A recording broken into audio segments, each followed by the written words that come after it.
அனைவருக்கும் வணக்கம். இந்த மார்க்குகள் ஒன்றும் உங்கள் வாழ்க்கையை டிசைட் பண்ண போகிறது கிடையாது. வாழ்வதற்கு எண்ணற்ற வழிகள் இருக்கு. இந்த மார்க் குறைஞ்சதுனால உங்கள் வாழ்க்கையே போச்சு அப்படின்னு நீங்கள் நினைக்க தேவையே கிடையாது.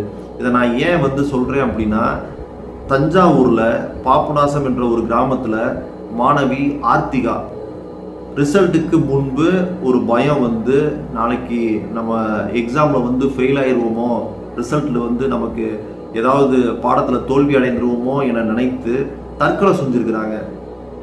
ஸோ அவங்களுக்கு இந்த மனநிலையை தயவு செய்து சுற்றி இருக்கிறவங்க, பெற்றோர்கள், உறவினர்கள், நண்பர்கள் கொடுக்கவே கொடுக்காதீங்க. இந்த மார்க் உங்களுடைய வாழ்க்கையை தீர்மானிக்க போகிறதே கிடையாது. வாழ்வதற்கு 1000 வழிகள் இருக்குங்க. வாழ்க்கையில் சம்பாதிக்கிறதுக்கு எண்ணற்ற வழிகள் இருக்குங்க. இந்த மார்க்கை வச்சு உங்களுடைய தரம் நிர்ணயிக்கப்பட போகிறதே கிடையாது. அதை தயவு செய்து புரிஞ்சுக்கோங்க. அந்த மாணவி ஒரு பயத்தில் அவங்க தற்கொலை செய்து கொண்டார்கள், மாணவி ஆர்த்திகா. ஆனால் ரிசல்ட் முடிவுகள் பார்த்தீங்க அப்படின்னா 413 மார்க் எடுத்திருக்காங்க அந்த பெண்.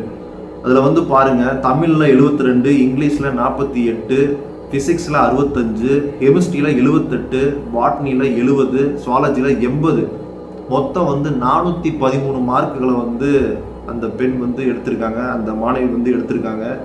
ஸோ தேர்வு முடிவுகளை பார்த்ததும் அவங்க குடும்பமே கண்ணீர் விட்டு அழுதுருக்காங்க. ஏமா நீ நல்ல மார்க் தானமா எடுத்திருக்கிற, 400க்கு மேலே தானமா எடுத்திருக்கிற, இப்படி அநியாயமாக போயிட்டியம்மா, ஏமா இப்படி அப்படின்னு சொல்லி கதறி அழுகுறாங்க. எப்படி இந்த ஒரு மனநிலைக்கு மாணவ மாணவியர் வராங்க அப்படின்னு சொல்லி எனக்கு ஒன்றுமே இதெல்லாம் மாற்றிக்கோங்க தயவு செய்து. இதெல்லாம் ஒன்றும் நீங்கள் உங்களுடைய தரம் தாழ்ந்து விட போவதே கிடையாது.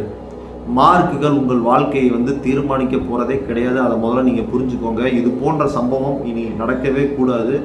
ஸோ மாணவர்களுக்கும் மாணவிகளுக்கும் பெற்றோர் தான் நீங்கள் துணையாக நிற்கணும். எந்த மார்க் எடுத்தாலும் அதை ஏற்றுக்கொள்ளுங்க.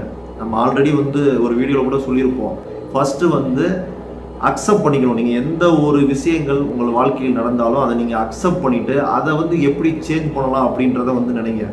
அக்செப்டன்ஸே இல்லாமல் பொழுதுனைக்கும் குழந்தைகளை திட்டிக்கிட்டே இருந்தீங்க அப்படின்னா அவங்க இது மாதிரியான தவறான முடிவுகளை எடுக்க நேரிடும். ஒரு பயத்தினால தற்கொலை பண்ணிட்டாங்க அப்படின்னா இது என்ன அப்படின்றது சொல்கிறது. ஸோ அந்த குடும்பத்திற்கு இறைவன் தான் ஆறுதலை அளிக்க வேண்டும். நன்றி, வணக்கம்.